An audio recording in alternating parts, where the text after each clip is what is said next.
రేవంత్ రెడ్డి గారి నాయకత్వం, రేవంత్ రెడ్డి గారి నాయకత్వం, జై కాంగ్రెస్, జై కాంగ్రెస్. ఈ దేశంలో బడుగులకు బలిన వర్గాలకు ద్రోహం చేస్తున్నది, మోసం చేస్తున్నది ఎవరు అనంటే తెలంగాణ రాష్ట్ర సమితి అలియస్ భారత రాష్ట్ర సమితి అధ్యక్షుడు కేసీఆర్ అనేది చెప్పక తప్పదు.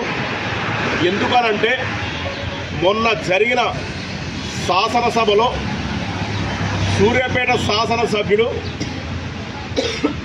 జగదీశ్వర్ రెడ్డి గారు శాసనసభ స్పీకర్ స్థానంలో ఉన్నటువంటి ఒక బహుజన జాతి బిడ్డ అయినటువంటి ఒక దళిత జాతి బిడ్డ అయినటువంటి గడ్డం ప్రసాదరావు గారు స్పీకర్ స్థానంలో కూర్చున్నటువంటి పరిస్థితులలో ఈరోజు జగదీశ్వర్ రెడ్డి గారు గవర్నర్ ప్రసంగాన్ని తీర్మాన సభను ప్రవేశపెట్టడంలో భాగంగా జగదీశ్వర్ రెడ్డి గారు సూర్యాపేట శాసనసభ్యులు జగదీశ్వర్ రెడ్డి గారు స్పీకర్ గారిని నీ సభ నీ సొంతం కాదు అని చెప్పేసి ఏకవచనంతో మాట్లాడిండంటే ఇది నీ అహంకారానికి నిదర్శనంగా ఈరోజు తెలంగాణ రాష్ట్రంలో ఉన్నటువంటి బడుగు బలిన వర్గాలకు ఆవేదన రూపంలో మాట్లాడుతున్నటువంటి పరిస్థితి. జగదీశ్వర్ రెడ్డి గారు ఈరోజు శాసనసభ అంటే ఒక భారత రాజ్యాంగం మీద బాబాసాహెబ్ అంబేద్కర్ ఇచ్చినటువంటి భారత రాజ్యాంగం మీద ప్రమాణం చేసి హక్కులను, చట్టాలను, స్పీకర్ను, గౌరవ స్థానాన్ని మేము కాపాడుతున్నామని చెప్పేసి ప్రమాణ స్వీకారం చేసి శాసనసభలో అడుగుపెట్టినటువంటి నువ్వు ఇప్పటికి 3 సార్లు గెలిచినాడంటావు. 3 సార్లు గెలిచినటువంటి వ్యక్తివి నువ్వైతే ఇదా నువ్వు నేర్చుకున్నది? శాసనసభ స్థానంలో అంటే స్పీకర్ స్థానంలో గౌరవ ప్రధానంగా ఉన్నటువంటి వ్యక్తిని ఈరోజు గౌరవంగా మాట్లాడకుండా ఏకవచనంతో నువ్వు మాట్లాడను అంటే నీ పార్టీకి, నీకు, నీ అధ్యక్షుడికి ఎంత అహంకారం ఉందో అర్థమైపోతుంది.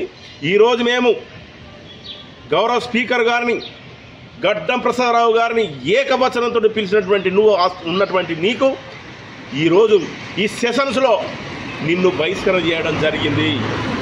కాంగ్రెస్ ప్రభుత్వం ఆ శాసనసభ నిన్ను బహిష్కరణ జరిగింది. దీనికి నీకు రూపకంగా మేము కాంగ్రెస్ పార్టీ తరఫున నీకు పనిష్మెంట్గా నీ సభ్యత్వాన్ని రద్దు చెయ్యాలని చెప్పేసి మేము ప్రభుత్వాన్ని కోరుతున్నాము. ఇలాంటి వ్యక్తులు ఉండడం వల్ల శాసనసభకి అగౌరవం అని చెప్పేసి మేము చెప్తున్నాం. అదే మాదిరిగా 3 సార్లు గెలిచిన అంటున్నావు, ఒక మాజీ మంత్రి అని ఉంటున్నావు, ఇదా నువ్వు మాట్లాడేది? అదే మాదిరిగా మీ పార్టీ ఎప్పుడు కూడా ఎస్సీలను కానీ బీసీలను కానీ ఒప్పుకోలేదన్నది నువ్వు మాట్లాడిన తీరును బట్టి తెలిసిపోయింది. గతంలో 2018లో దళిత జాతి బిడ్డ అన్నటువంటి బట్టి విక్రమార్క గారు ప్రతిపక్ష నాయకుడిగా ఉంటే దాన్ని భరించలేక ఉన్నటువంటి కాంగ్రెస్ వాళ్ళను తెలుగుదేశం మొత్తం నీ పార్టీలో గుంజుకున్నటువంటి చరిత్ర నీ కేసీఆర్ది, నీ పార్టీది కాదా? అంటే ఎవరు ఉండకూడదు, వీకర్ సెక్షన్ ఉండకూడదు, వీకర్ సెక్షన్ కూడా మేము మాట్లాడకూడదు అనే దాని మీద నువ్వు నీ అధ్యక్షుడు కేసీఆర్ ఆలోచించిన ధోరణి చూస్తే మీరు క్లియర్గా స్పష్టంగా అర్థమైపోతుంది మీరు బడుగు బలిన వర్గాల ద్రోహులు, ఇది చరిత్ర నిలిచిపోతారు అని. అదే మాదిరిగా మొన్న బీసీ కులగణన జరిగితే కూడా ఎవరికి కులగణన, దేనికి కులగణన? కులగణనలో కూడా నీ పార్టీ అంటే కేసీఆర్ గారు తెలంగాణ రాష్ట్ర సమితి కానీ భారత రాష్ట్ర సమితి ఉన్నటువంటి అధ్యక్షుడు కేటీఆర్ హరీష్ రావు ఒక్కరు కూడా బీసీ కులగణనలో పాల్గొనలేదే. అంటే మీరు బీసీల పట్ల కావచ్చు, దళిత వర్గాల పట్ల కావచ్చు, మీ వైఖరి ఏందో స్పష్టంగా అర్థమైంది. కేసీఆర్ ఖబర్దార్, నువ్వు బడుగు బలిన వర్గాలతో పెట్టుకున్నావు. మేము ఆ స్థానంలో స్పీకర్ స్థానంలో ఏ వర్గానికి చెందినటువంటి వ్యక్తికి అయినప్పటికీ కూడా గౌరవించాలని చెప్పేసి కోరుతున్నాము. ఇలాంటి వ్యక్తి పట్ల అంటే జగదీశ్వర్ రెడ్డి ఆలోచన తీసుకున్నా ఈరోజు బీసీ కులగన్న పట్ల కానీ కుటుంబ సమగ్ర సర్వే పట్ల కానీ కేసీఆర్ తీసుకున్నటువంటి నిర్ణయం పట్ల కూడా స్పష్టంగా ఏర్పడిపోయింది. వీళ్ళు బడుగు బలిన వర్గాల ద్రోహులు. ఈ ద్రోహులకు కాలం చెల్లింది, నూకలు చెల్లింది. కేసీఆర్ ఆలోచనతోటే ఈరోజు జగదీశ్వర్ రెడ్డి వ్యవహరిస్తున్నాడు. ఇలా పార్టీ విధానము దళిత వర్గాల ద్రోహులుగా మిగిలిపోయారు. మేము క్లియర్గా ప్రభుత్వానికి అప్పీల్ చేస్తున్నాం. కాంగ్రెస్ పార్టీ తరఫున క్లియర్గా స్పీకర్ గారికి, ముఖ్యమంత్రి రేవంత్ రెడ్డి గారికి మేము క్లియర్ అప్పీల్ చేస్తున్నాము. జగదీశ్వర్ రెడ్డి చేసినటువంటి అవమానకరమైనటువంటి నిర్ణయం ఏదైతుందో, ఏకవచనంతో వ్యవహరించినటువంటి తీర్మానం ఏదైతుందో, తీర్మానంలో భాగంగా ప్రధానంగా జగదీశ్వర్ రెడ్డిని ఇమ్మీడియట్గా సభ్యత్వం రద్దు చేయవలసిందిగా మేము కాంగ్రెస్ పార్టీ తరఫున ప్రభుత్వాన్ని సూచిస్తున్నాము.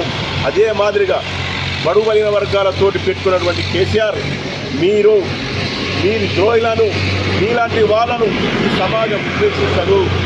ఈరోజు తీసుకుంటే అదే మాదిరిగా ఇంకోటి చెప్తున్న వీళ్ళ గురించి, బీసీ రిజర్వేషన్ల కోసము రాష్ట్ర ముఖ్యమంత్రి రేవంత్ రెడ్డి గారు ఒక పక్కన 42% ఇవ్వాలని చెప్పేసి ఒక పక్కన ఆలోచిస్తే, ఈరోజు ఏమంటాడు, గతంలో 10 ఏళ్ల కాలంలో 36% ఉన్నటువంటి బీసీ రిజర్వేషన్లను 22% తీసినటువంటి గనుడు కేసీఆర్.